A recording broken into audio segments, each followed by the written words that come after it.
Hey guys, welcome to the Chapter 5 Video 4B. So in the last video we learned about Roman attitudes towards the different religions. Remember, they were pretty relaxed as long as you didn't cause any problems. And we also learned about the life and teachings of Jesus. In this video we're going to learn about the spread of Christianity and the structure of the early church. So let's get right into talking about how and why Christianity spread. After Jesus' death, the apostles and some of his earliest followers went about preaching and talking about Jesus and his teachings. They started to refer to Jesus as, whoa, what did I just do there? There we go. Christ, which is a Greek word for the anointed one. Soon after that, they were referred to as Christians. So it's important to remember that Christ was not a part of Jesus' actual name. It's not his last name. It was a title given to him after he died. Anyway, one of the most important of these early Christians was Paul. Paul was not one of the apostles. He never met Jesus and actually helped persecute Christians shortly after Jesus died. But one day while he was out traveling, he claimed to have a vision of Jesus speaking to him, and he immediately converted to Christianity. He was instrumental in spreading Christianity through the Roman Empire. His letters to Christian communities make up a large portion of the New Testament. It was largely because of Paul that Christianity moved beyond Jewish communities.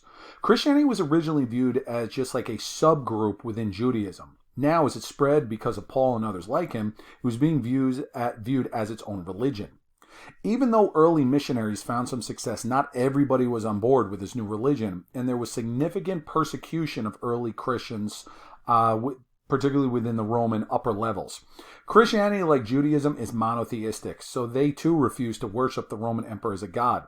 Roman authorities viewed early Christians as a dangerous cult. Emperor Nero, who we discussed back in video 2b, encouraged violence against Christians and blamed them for Rome's problems. Many Christians were crucified and some were even killed as entertainment. They were fed to animals in the Colosseum. There's some historical debate about how often this really happened, but it did happen at times. Eventually, though, Christ's message continued to spread, largely because it appealed to many different groups. It welcomed all social classes. In his sermons, Jesus appealed to the poor and the downtrodden, but the rich and the powerful were welcome as well. Also, early missionaries were very good at incorporating local customs and languages into Christian doctrine. Paul, for instance, used ideas from Greek philosophers to win over both Greeks and Romans. We celebrate Christmas on December 25th, not because Jesus was actually born on that day, but rather because it was a day the Romans already used as a festival. Things like these made it easier for people to convert if there was a sense of familiarity to Christianity. It was also pretty easy to join. Christianity accepts everyone, as we just said, and there's no big process or elaborate ceremony. Basically, all you have to do is be baptized in water and you're in. Lastly, Jesus' message of love and forgiveness appealed to a lot of people. He preached to love everyone equally, regardless of nationality, race, gender, social class, all that stuff. So Christianity eventually overcame its early persecution to spread throughout the Mediterranean until even the upper levels of Roman society began converting to it. The persecution of Christians ended in 313. Okay, so we'll talk about this one first, when the Emperor Constantine issued the Edict of Milan. And this granted freedom to worship for all Roman citizens, and essentially then it officially ended the persecution of the Christians. He pretty much had to do this. He pretty much had to allow Christians to worship freely since his mother converted. And this sealed the deal that Christianity was going to stay in the Roman Empire. And by the end of the century, when we get into 380, the Emperor Theodosius made Christianity the official religion of the Roman Empire. So in a little under 400 years, Christianity had gone from a persecuted cult in some backwater Roman province to the dominant religion in all of Europe. As it grew and expanded, the church became more structured. So let's take a look at this now. All right, first off, it's important to understand some terminology.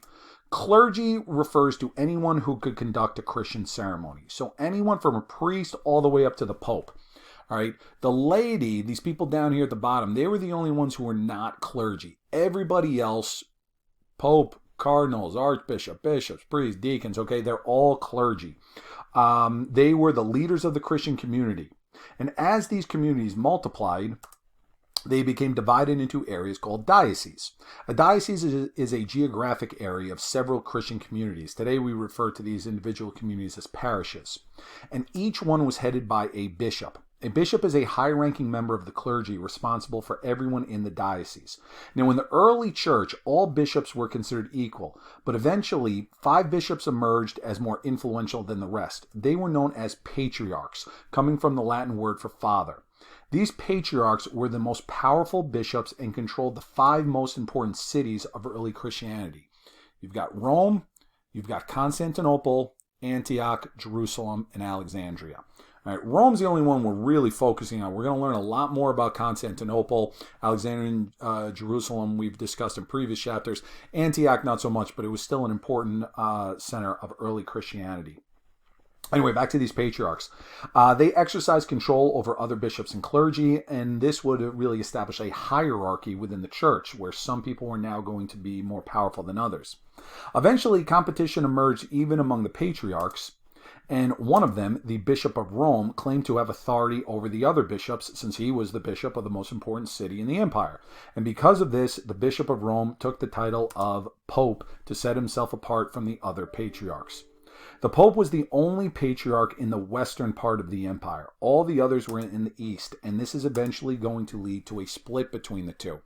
All right, later on, we're going to learn about how there is going to be a split in the empire. That's going to be a political split, but there's also going to be a split in Christianity, with Western Christianity going to Rome and Eastern Christianity being centered around these cities, especially Constantinople. We're going to learn more about that in a later chapter. All right, so that wraps things up for section 4, and in the next and final video for this chapter, we're going to learn about the decline and fall of the Roman Empire.